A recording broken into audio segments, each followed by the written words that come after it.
ನಮಸ್ತೆ, ಕ್ಯೂರಿಯಸ್ ಕನ್ನಡ ಚಾನಲ್ಗೆ ಸ್ವಾಗತ. ಮೊದಲು ನಮ್ಮ ಚಾನಲ್ನ ಸಬ್ಸ್ಕ್ರೈಬ್ ಮಾಡ್ಕೊಳ್ಳಿ, ನಂತರ ವಿಡಿಯೋನ ಪೂರ್ತಿಯಾಗಿ ನೋಡಿ. ಇನ್ನು ಭಾರ್ಗವಿ ಅರ್ಜುನ್ ಹತ್ರ ಕಾಲ್ ಮಾಡಲಿಕ್ಕೆ ಉಂಟಂತ ಹೇಳಿ ಅರ್ಜುನ ಫೋನನ್ನು ತಗೊಂಡು ಬಂದು ಸೈಡಲ್ಲಿ ನಿಂತ್ಕೊಂಡು ಫೋನ್ ಚೆಕ್ ಮಾಡ್ತಾ ಇರ್ತಾಳೆ. ಭಾರ್ಗವಿ ಹೇಳ್ತಾಳೆ, ಈ ಫೋನಲ್ಲಿ ಏನಾದರೂ ಗೊತ್ತಾಗ್ಬೋದು ಅಂತ ಹೇಳಿ ಫೋನೆಲ್ಲ ಚೆಕ್ ಮಾಡ್ತಾಳೆ. ಆದರೆ ಅವಳಿಗೆ ಅದರಲ್ಲಿ ಏನೂ ಸಿಗಲ್ಲ. ಅರ್ಜುನ್ ಸಂಧ್ಯನಿಗೆ ಕಾಲ್ ಮಾಡಿದ್ದು, ಆಮೇಲೆ ಫ್ರೆಂಡಿಗೆ ಕಾಲ್ ಮಾಡಿದ್ದು ಬಿಟ್ಟು ಅದರಲ್ಲಿ ಏನೂ ಇರಲ್ಲ. ಆಗ ಭಾರ್ಗವಿ ಹೇಳ್ತಾಳೆ, ಅಲ್ಲ ಇದರಲ್ಲಿ ಏನೂ ಇಲ್ಲ ಅಲ್ವಾ? ಅರ್ಜುನ್ ಸಂಧ್ಯನಿಗೆ ಕಾಲ್ ಮಾಡಿದ್ದಾನೆ, ಅವನು ಹೇಳಿದಾಗೆ ಫ್ರೆಂಡಿಗೂ ಕಾಲ್ ಮಾಡಿದ್ದಾನೆ, ಸಂಧ್ಯನೂ ಅರ್ಜುನಿಗೆ ಕಾಲ್ ಮಾಡಿದ್ದಾಳೆ, ಫ್ರೆಂಡು ಅರ್ಜುನಿಗೆ ಕಾಲ್ ಮಾಡಿದ್ದಾಳೆ. ಅಂದರೆ ಅದನ್ನು ಬಿಟ್ಟು ಏನೂ ಇಲ್ಲ ಅಲ್ಲ? ಅಂದರೆ ಏನಾಗ್ತಿದೆ? ನಾನೇನಾದರೂ ತಪ್ಪು ತಿಳ್ಕೊಳ್ತಿದ್ದೇನಾ? ಇದರಲ್ಲಿ ಏನು ಅಂದರೆ ಏನೂ ಇಲ್ಲ.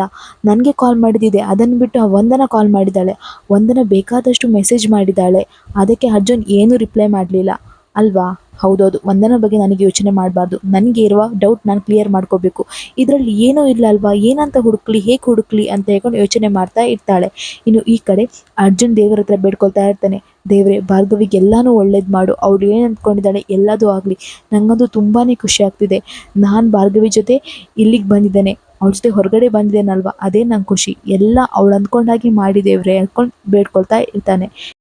ಇನ್ನು ಭಾರ್ಗವಿ ಯೋಚನೆ ಮಾಡ್ತಾಳೆ, ಹೌದು, ಬ್ಯಾಂಕ್ ಡೀಟೇಲ್ಸ್ ನೋಡಿದರೆ ಅದರಲ್ಲಿ ಎಲ್ಲನೂ ಗೊತ್ತಾಗುತ್ತೆ. ಅದರಲ್ಲಿ ಅರ್ಜುನ್ ಯಾರಿಗಾದರೂ ಹಣ ಕೊಟ್ಟಿದ್ದಾನಾ, ಆ ದಿನ ಏನಾಗಿದೆ ಎಲ್ಲನೂ ಗೊತ್ತಾಗುತ್ತೆ ಅಂತ ಹೇಳಿ ಬ್ಯಾಂಕ್ ಡೀಟೇಲ್ಸ್ ನೋಡ್ತಾಳೆ.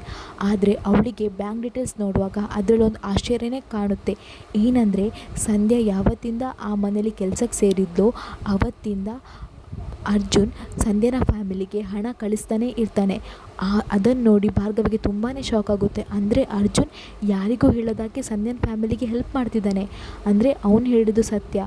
ಆದರೆ ನಾನಿದನ್ನು ಹೇಗೆ ಮಾಡಲಿ? ಎಲ್ಲ ನಂಬಬೇಕು ಅಂತ ಅನಿಸುತ್ತೆ, ಆದರೆ ಯಾವುದಾದ್ರೂ ಒಂದು ವಿಷಯ ಅವನ ಮೇಲೆ ಡೌಟ್ ಬರುವಾಗ ಮಾಡುತ್ತೆ. ಇಲ್ಲ, ಅವನು ಹೇಳ್ತಿರೋದು ನನಗೆ ಯಾಕೋ ನಂಬಿಕೆ ಬರ್ತಾಯಿದೆ, ಆದರೆ ಇನ್ನು ಒಂದು ಪರೀಕ್ಷೆ ಇದೆ, ಅದನ್ನು ಮಾಡಿಬಿಡ್ತೇನೆ, ಆವಾಗ ಪ್ರತಿಯೊಂದು ಸಾಲ್ವ್ ಆಗುತ್ತೆ ಅಂತ ಹೇಳಿ ಯೋಚನೆ ಮಾಡ್ತಾ ಇರ್ತಾಳೆ.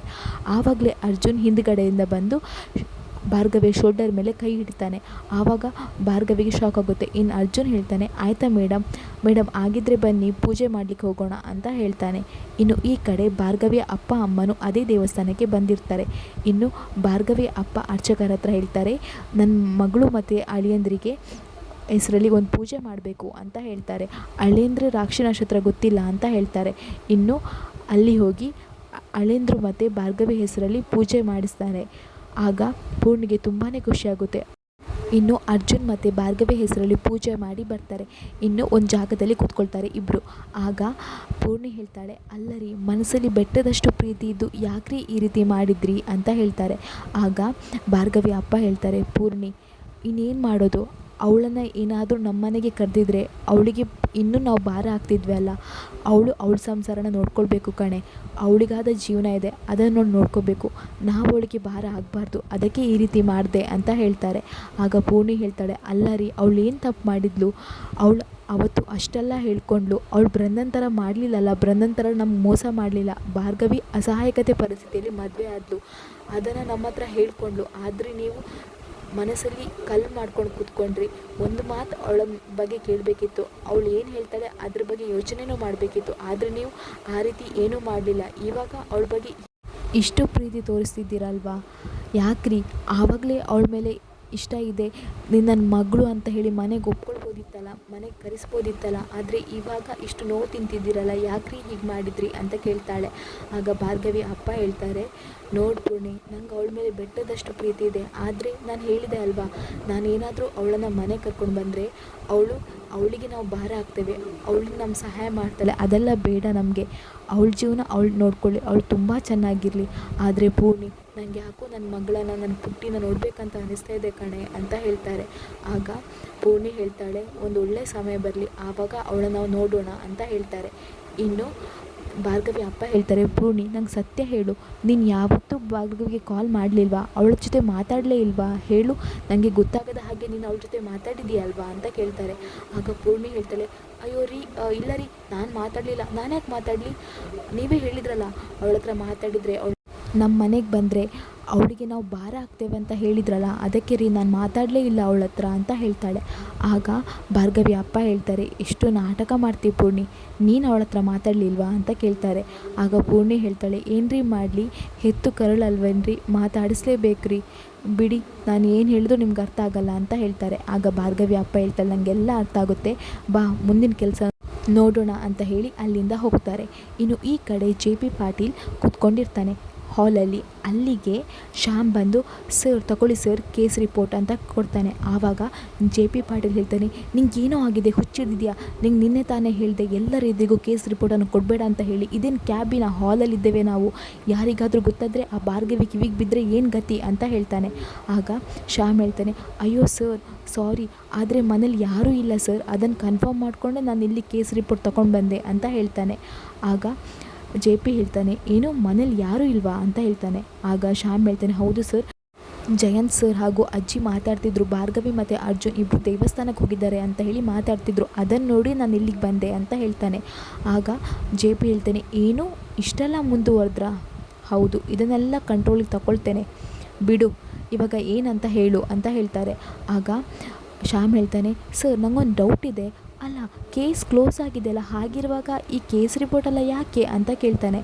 ಆಗ JP ಹೇಳ್ತಾನೆ, ಶ್ಯಾಮ್ ನನಗೆ ಒಂದು ಮಾತು ಹೇಳು, ನೀನು ನಿಜವಾಗ್ಲೂ ನಿಂಗೆ ಇಂಟ್ರೆಸ್ಟಿಂದ ನೀನು ಲಾ ಓದಿದ್ಯಾ ಅಥವಾ ಯಾರಾದರೂ ಒತ್ತಾಯ ಮಾಡಿ ಲಾ ಓದಿಸಿದ್ರಾ ಅಂತ ಕೇಳ್ತಾನೆ. ಆಗ ಶ್ಯಾಮ್ ಹೇಳ್ತಾನೆ, ಅಯ್ಯೋ ಯಾಕೆ ಸರ್ ಅಂತ ಹೇಳ್ತಾನೆ.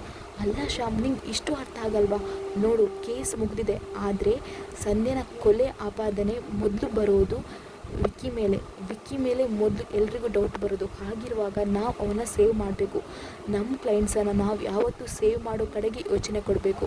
ಹಾಗಿರುವಾಗ ಯಾರು ಕೊಲೆ ಮಾಡಿದ್ರು ಎಲ್ಲ ವಿಚಾರ ನಮ್ಗೆ ಗೊತ್ತಾಗಲೇಬೇಕು, ಅದು ಗೊತ್ತಾದರೆ ತಾನೇ ಅವನನ್ನು ಈ ಕೇಸಿಂದ ಹೊರಗೆ ತರೋದು ಅಂತ ಹೇಳ್ತಾರೆ. ಆಗ ಶ್ಯಾಮ್ ಹೇಳ್ತಾನೆ, ಅಲ್ಲ ಸರ್, ನಿಮಗೆ ವಿಕ್ಕಿ ಕೊಲೆ ಮಾಡಿದಾನೆ ಅನ್ನೋದು ಡೌಟ್ ಇದೆಯಾ, ವಿಕ್ಕಿ ಸರ್ ಕೊಲೆ ಮಾಡಿದಾನೆ ಅನ್ನೋದಕ್ಕೆ ಏನಾದರೂ ಪ್ರೂಫ್ ಇದೆಯಾ ಅಂತ ಕೇಳ್ತಾರೆ.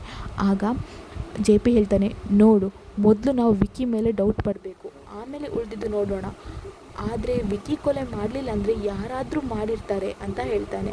ಆಗ ಶ್ಯಾಮ್ ಹೇಳ್ತಾನೆ, ಸರ್ ನನಗೆ ಡೌಟ್ ಬಂದಿರೋದು ವಿಕ್ಕಿ ಮನೆಯವರು ಏನಾದರೂ ಮಾಡಿದ್ರಾ ಅಥವಾ ಯಾರಾದರೂ ಪರಿಚಯದವರೇ ಮಾಡಿರ್ತಾರೆ ಇದನ್ನು ಅಂತ ಹೇಳ್ತಾನೆ.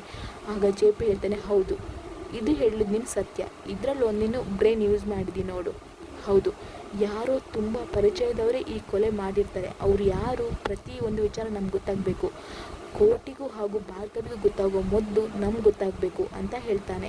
ಇನ್ನು ಈ ಕಡೆ ಭಾರ್ಗವಿ ಹೇಳ್ತಾಳೆ, ಅರ್ಜುನ್ ನೀವು ದೇವರ ಹತ್ರ ಅಷ್ಟೊತ್ತು ಬೇಡ್ಕೊಳ್ತಿದ್ರಲ್ಲ, ಏನು ಬೇಡ್ಕೊಂಡ್ರಿ ಅಂತ ಕೇಳ್ತಾಳೆ. ಆಗ ಅರ್ಜುನ್ ಹೇಳ್ತಾನೆ, ಎಲ್ಲ ನಿಮಗೋಸ್ಕರನೇ ಬೇಡ್ಕೊಂಡೆ ಮ್ಯಾಮ್, ನೀವು ತುಂಬ ಖುಷಿಯಾಗಿರಬೇಕು ಮ್ಯಾಮ್, ನಿಮಗೆ ಏನೂ ನೋವಾಗಬಾರ್ದು ಮೇಡಮ್, ನೀವು ಯಾವಾಗಲೂ ಖುಷಿಯಿಂದ ನಗ್ತಾ ಇರಬೇಕು, ನೀವು ಅಂದ್ಕೊಂಡಿದ್ದೆಲ್ಲನೂ ಆಗಬೇಕು, ಅಷ್ಟೇ ಅಲ್ಲ ಈ ಕೇಸ್ ಕೂಡ ನೀವು ರಿಓಪನ್ ಮಾಡಬೇಕು ಅಂತ ಹೇಳ್ತಾರೆ. ಆಗ ಭಾರ್ಗವಿ ಶಾಕ್ ಆಗುತ್ತೆ. ಭಾರ್ಗವಿ ಹೇಳ್ತಾನೆ, ಅಲ್ಲ ಅರ್ಜುನ್, ನೀನು ಏನು ಹೇಳ್ತಿದ್ಯಾ, ಕೇಸ್ ರಿಓಪನ್ ಮಾಡಬೇಕಾ ಅಂತ ಕೇಳ್ತಾಳೆ.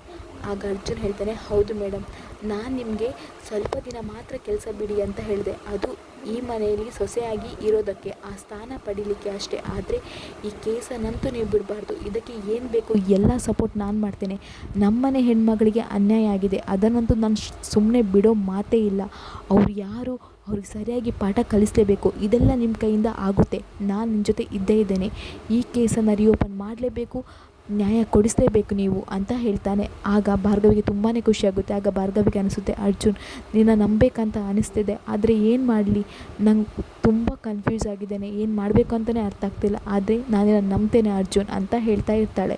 ಇನ್ನು ಈ ಕಡೆ JP ಪಾಟೀಲ್ ಶಕುಂತಲಾ ದೇವಿ ಹತ್ರ ಬರ್ತಾಳೆ. ಬಂದು ಹೇಳ್ತಾಳೆ, ಏ ಶಕುಂತಲಾ, ಏನು ಮಾಡ್ತಿದ್ಯಾ ನೀನು ಅಂತ ಹೇಳ್ತಾಳೆ. ಆಗ ಶಕುಂತಲಾ ಹೇಳ್ತಾಳೆ, ನಾನೇನು ಮಾಡ್ತಿದ್ದೇನೆ, ಪದ ಬಿಡಿಸ್ತಾ ಇದ್ದೇನೆ, ಬಾ ಸ್ವಲ್ಪ ಹೆಲ್ಪ್ ಮಾಡು ಅಂತ ಹೇಳ್ತಾಳೆ. ಆಗ JP ಹೇಳ್ತಾನೆ, ಸಾಕು ನಿಲ್ಲಿಸು, ಎಷ್ಟು ದೊಡ್ಡ ಅಪರಾಧ ಮಾಡಿದೆಯಲ್ವ ನೀನು ಅಂತ ಹೇಳ್ತಾನೆ. ಆಗ ಶಕುಂತಲಾ ಹೇಳ್ತಾನೆ, ಏನು ಅಪರಾಧನ, ಅಲ್ಲ JP, ಪದ ಬಿಡಿಸ್ತಾ ಇದ್ದಾನೆ, ಅದರಲ್ಲಿ ನಾನೇನು ಅಪರಾಧ ಮಾಡಿದೆ ಅಂತ ಹೇಳ್ತಾಳೆ. ಆಗ JP ಹೇಳ್ತಾನೆ, ನೀನು ಆ ಭಾರ್ಗವಿ ಮತ್ತು ಅರ್ಜುನ ದೇವಸ್ಥಾನಕ್ಕೆ ಯಾಕೆ ಕಳಿಸಿಕೊಟ್ಟಿ ಅಂತ ಕೇಳ್ತಾನೆ. ಆವಾಗ ಶಕುಂತಲಾ ಹೇಳ್ತಾಳೆ, ಅದರಲ್ಲಿ ಏನು ತಪ್ಪಿದೆ, ಹಾಗಾದರೆ ಅದು ಅಪರಾಧನ ಅಂತ ಹೇಳ್ತಾಳೆ. ಆಗ ಜಯಂತ್ ಬರ್ತಾನೆ, ಏನಣ್ಣ ಏನಾದರೂ ಸೆಕ್ಷನ್ ಇದೆಯಾ, ಗಂಡ ಹೆಂಡತಿಯನ್ನು ಇಬ್ಬರನ್ನೇ ಹೊರಗೆ ಕಳಿಸಿದ್ರೆ ಅಪರಾಧ ಆಗುತ್ತೆ ಅನ್ನೋ ಸೆಕ್ಷನ್ ಏನಾದರೂ ಇದೆಯಾ ಅಂತ ಕೇಳ್ತಾನೆ. ಆಗ JP ಹೇಳ್ತಾನೆ, ಜಯಂತ್ ನೀನು ಸುಮ್ಮನೆ ಇರು, ಮಾತಾಡಬೇಡ ಅಂತ ಹೇಳ್ತಾನೆ. ಆಗ ಶಕುಂತಲಾ ಹೇಳ್ತಾಳೆ, ನೋಡು ಜೆ ಪಿ, ಸಮುದ್ರದಷ್ಟು ಆಳ, ಆಕಾಶದಷ್ಟು ಅಗಲ ಇರೋದೇನು ಪ್ರೀತಿ ಅಲ್ವಾ, ಪ್ರೀತಿಯೇ ಇದೆಲ್ಲ ಮಾಡಿಸ್ತು ಅಂತ ಹೇಳ್ತಾಳೆ. ಆಗ ಜಯಂತ್ ಹೇಳ್ತಾನೆ, ಹೌದು, ಅವರಿಬ್ಬರು ಗಂಡ ಹೆಂಡತಿ, ಅವ್ರಿಗೆಲ್ಲಿ ಹೋಗಬೇಕು ಅಲ್ಲಿಗೆಲ್ಲ ಹೋಗ್ತಾರೆ, ನೀನು ಯಾಕಣ ಅದಕ್ಕೆ ಇಷ್ಟೊಂದು ಸಿಟ್ಟು ಮಾಡ್ಕೊಳ್ತೀಯಾ ಅಂತ ಕೇಳ್ತಾನೆ. ಆಗ ಜೆ ಪಿ ಹೇಳ್ತಾನೆ, ಜಯಂತ್, ಇದು ನಿನ್ನ ವಿಷಯ ಅಲ್ಲ, ನೀನು ಇದಕ್ಕೆ ಮಧ್ಯ ಬರಬೇಡ, ನಿನಗೂ ಇದಕ್ಕೂ ಸಂಬಂಧನೇ ಇಲ್ಲ ಅಂತ ಹೇಳ್ತಾನೆ. ಆಗ ಜಯಂತ್ ಹೇಳ್ತಾನೆ, ಅಲ್ಲ ಅಣ್ಣ, ಯಾಕೆ ಸಂಬಂಧ ಇಲ್ಲ, ರೀತು ಮದುವೆ ವಿಚಾರದಲ್ಲಿ ನೀನು ಅಡ್ಡ ಬರ್ಬೋದಂತೆ, ಆದರೆ ನಿನ್ನ ಮಗನ ವಿಚಾರದಲ್ಲಿ ನಾನು ಯಾಕೆ ಅಡ್ಡ ಬರಬಾರ್ದು, ನಿನಗೆ ನನ್ನ ಮಗಳ ವಿಚಾರದಲ್ಲಿ ಸಂಬಂಧ ಇದ್ದರೆ ನನಗೆ ನಿನ್ನ ಮಗನ ವಿಚಾರದಲ್ಲೂ ಸಂಬಂಧ ಇದೆ ಅಂತ ಹೇಳ್ತಾನೆ. ಆಗ ಜೆ ಪಿ ಹೇಳ್ತಾನೆ, ನೋಡು ಜಯಂತ್, ತುಂಬ ಮಿತಿ ಮೀರ್ತಿದ್ಯಾ, ಅತಿಯಾಗಿ ಮಿತಿ ಮೀರಬೇಡ, ನಿನಗೆ ನಾನು ಪಾಠ ಕಲಿಸ್ತೇನೆ ಅಂತ ಹೇಳ್ತಾನೆ. ಆಗ ಜಯಂತ್ ಹೇಳ್ತಾನೆ, ಮಿತಿ ಮೀರ್ತಿರೋದು ನೀನು ನಿನ್ನ ಕೆಟ್ಟ ನೀತಿಗಳಿಂದ, ಕೆಟ್ಟ ಗುಣಗಳಿಂದ, ಅದನ್ನು ಮೊದಲು ನೀನು ಸರಿ ಮಾಡ್ಕೊ. ನೋಡೋಣ, ಎಲ್ಲದಕ್ಕೂ ಒಂದು ಫುಲ್ ಸ್ಟಾಪ್ ಇದೆ, ನಿನ್ನ ಪಾಪದ ಕೊಡ ತುಂಬಿ ಆಗಿದೆ, ಅದಕ್ಕೂ ಒಂದು ಫುಲ್ ಸ್ಟಾಪ್ ಇದೆ, ಹೆದರಬೇಡ, ಇನ್ನೀನು ಮೋಸ ಮಾಡಿ ಬೆದರಿಕೆ ಎಲ್ಲ ಹಾಕಿ ಕೇಸ್ ಗೆಲ್ಲಬೇಕನ್ನೋದು ಏನೂ ಇಲ್ಲ, ಭಾರ್ಗವಿ ಬೇಡ ಅಂತ ಬಿಟ್ಟಿದ್ದಾಳಲ್ವಾ ಅಂತ ಹೇಳ್ತಾನೆ. ಆವಾಗ ಜೆ ಪಿ ಹೇಳ್ತಾನೆ, ಅವಳು ನನಗೆ ಹೆದರಿ ಬಿಟ್ಟಿದ್ದಾಳೆ, ನನ್ನಿಂದ ಅವಳಿಗೆ ಗೆಲ್ಲೋಕ್ಕಾಗಲ್ಲ ಅನ್ನೋದು ಗೊತ್ತಿದೆ, ನನ್ನೆದುರಿಗೆ ಅವಳು ಸೋಲ್ತಾಳೆ ಅನ್ನೋದು ಅವಳಿಗೆ ಗೊತ್ತಿದೆ, ಹಾಗಾಗಿ ಅವಳು ಬಿಟ್ಟು ಕೂತಿದ್ದಾಳೆ ಅಂತ ಹೇಳ್ತಾನೆ. ಆಗ ಶಕುಂತಲಾ ಹೇಳ್ತಾಳೆ, ಏನು ಹೆದರಿದಾಳ, ಇಲ್ಲ, ನೀನು ಅವಳನ್ನು ಹೆದರಿಸಿದ್ಯಾ. ನೋಡು ಜೆ ಪಿ, ಎಲ್ಲರೂ ಒಂದು ಮಾತು ಹೇಳ್ತಾರೆ ಗೊತ್ತಿದೆಯಾ ನಿನಗೆ, ಸೋಲು ಕಣ್ಣೆದುರಿಗೆ ಬಂದಾಗ ಅವರು ಇನ್ನೊಬ್ಬರನ್ನ ಹೆದರಿಸ್ತಾರಂತೆ, ಅಂದರೆ ನೀನು ಭಾರ್ಗವಿಗೆ ಹೆದರ್ತೀಯ, ಅದಕ್ಕೆ ಅವಳಿಗೆ ಹೆದರಿಸಿ ಬೆದರಿಸಿ ನಿನ್ನ ಪ್ರಭಾವನೆಲ್ಲ ಅವಳ ಮೇಲೆ ಬೀರಿ ಅವಳು ಕೇಸ್ ನಡೆಸಬಾರ್ದು ಅನ್ನೋ ಥರ ನೀನು ಮಾಡಿದ್ಯಾ ಅಷ್ಟೇ ಅಲ್ವಾ, ಇದೆಲ್ಲ ಕೈಯಲ್ಲಿ ಆಗಲ್ಲಲ್ಲ ಅವಳು ಮಾಡೋದು ಅಂತ ಹೇಳ್ತಾಳೆ. ಆಗ ಜೆ ಪಿ ಹೇಳ್ತಾನೆ, ಶಕುಂತಲಾ ಬೇಡ ನೋಡು ಅಂತ ಹೇಳ್ತಾರೆ.